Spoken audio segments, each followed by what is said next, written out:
पूरी दुनिया एआई के बारे में सोचने लगी है, गौर फिक्र करने लगी है। दस्ता 11 फरवरी पेरिस में होने वाली एक्शन एआई समिट हमें यही बताती है कि दुनिया इस बारे में सोच रही है, जहां पर 60 ममालिक से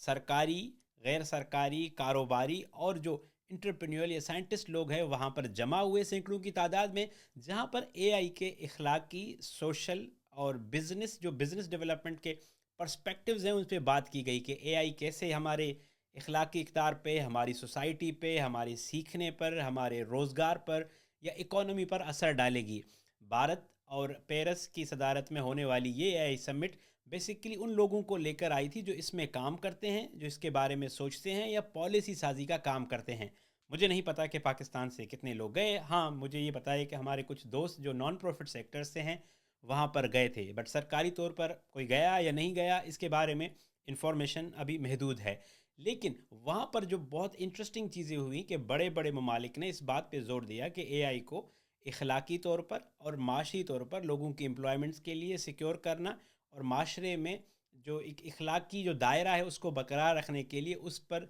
लेजिस्लेशन या उस पर लॉज होना ज़रूरी हैं। इंटरेस्टिंग बात यह है कि यूएसए और यूके के अलावा बाकी ममालिक ने, शिरकत करने वाले मुल्कों ने उस पर साइन किया, बट यूके या यूएस ने उस पर साइन करने से इनकार कर दिया। यूएसए का मौक़िफ़ है, प्रेसिडेंट जो उनके वाइस प्रेसिडेंट वहाँ पर थे, कि हम अगर लेजिस्लेशन साइन करेंगे या कोई एग्रीमेंट करेंगे तो शायद ये हमारी एआई की तरक्की में रुकावट बन जाएगा। तो ये बहुत गौर करने की बात है कि अब जहाँ पर समिट में बहुत सारी बातें हुई, वहाँ पर ये भी बात हुई कि एआई को चाइना और अमेरिका के दरमियान एज अ रेस नहीं देखना, क्योंकि ये सारी दुनिया को मुतासर करने जा रही हैं। यूरोपियन कंट्रीज़ ने बिलियन डॉलर्स की इन्वेस्टमेंट के वादे किए। इंडिया ने कहा कि वो अगले साल जो समिट होगी वो अपने अपने मुल्क में मुनक़िद करेगा, और वो बता रहे हैं कि वो बहुत बड़ा मॉडल बना रहे हैं। उनके वज़ीर आज़म मोदी जी जो वहाँ पर थे, उन्होंने कहा कि बहुत बड़ा एक मॉडल बना रहे हैं और वो दुनिया को करके दिखाएंगे कि किस तरह एआई उनके मुल्क में तब्दीली ला सकती है। इंडिया इसलिए भी इस गेम में एम है कि बहुत सारे साइंटिस्ट, चाहे वो ओपन एआई में हो, गूगल में उनके जो चीफ़ है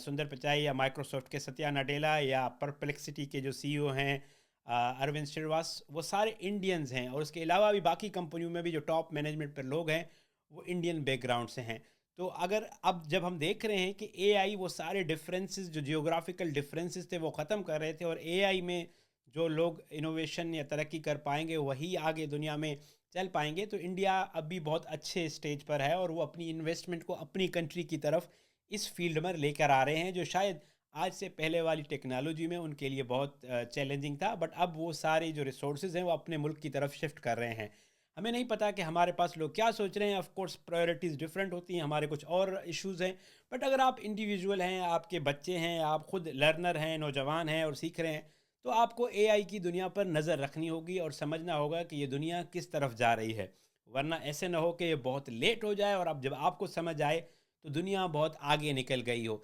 इसलिए ज़रूरी है कि हम ख़ुद भी सीखें और हमारे इर्द गिर्द जो लोग हैं, बच्चे हैं, स्टूडेंट्स हैं, घर में ख़वातीन हैं, जो भी आपके इर्द गिर्द अशख़ास हैं, उनको एआई के बारे में बताएं कि एआई किस तरह दुनिया के नक्शे को बदल रही है, जहाँ सरहदें और बॉर्डर्स ख़त्म हो रही हैं, जहाँ स्किल्स और टैलेंट जो है उसको एक नई ताकत या नई जहत मिल गई है। आप आसान अल्फाज में एआई को समझना चाहते हैं, सीखना चाहते हैं, तो उर्दू एआई को फॉलो करें। मेरा नाम कैसर रुंजा है और मैं आसान अल्फाज में आम लोगों को मसनूई ज़ानत, generative AI, artificial intelligence explain करता हूँ या समझाता हूँ।